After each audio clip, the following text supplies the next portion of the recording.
Ay, si Kuya Opat. Ay, nakakuha na pala sila. Hi guys, we're here at Polillo Island. Second vacation namin this year, 2026. Ayan. Ang sarap ng feeling yung usok niya sa koparahan. Talagang ma-unwind ka pag nakikita mo yan. Buhay probinsya talaga. Yan. Yan. Si Maring Saida, ang mama ni Sai. Pinasyal niya ulit kami dito para makita ni Jeron. Kasi last year si Jeron hindi nakasama. Yan, fresh buko. Only drinks na buko. Yan, si Ryle. Yan, talagang hindi tinantanan ng pag-inom ng buko. Good for our health. Yan, only drinks. Kuya Opat. Napakasipag magbiyak ng buko.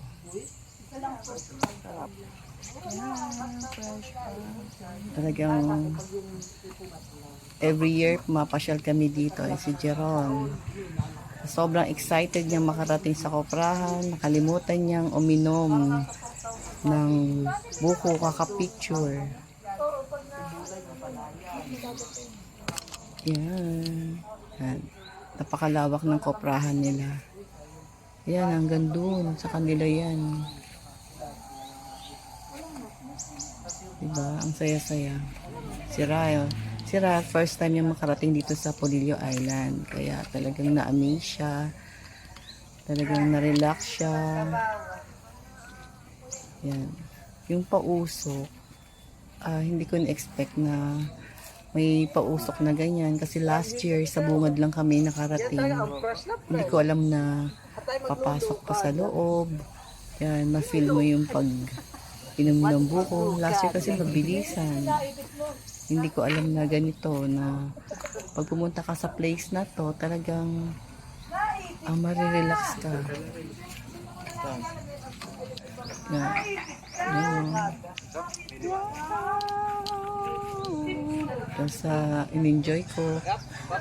Ang panay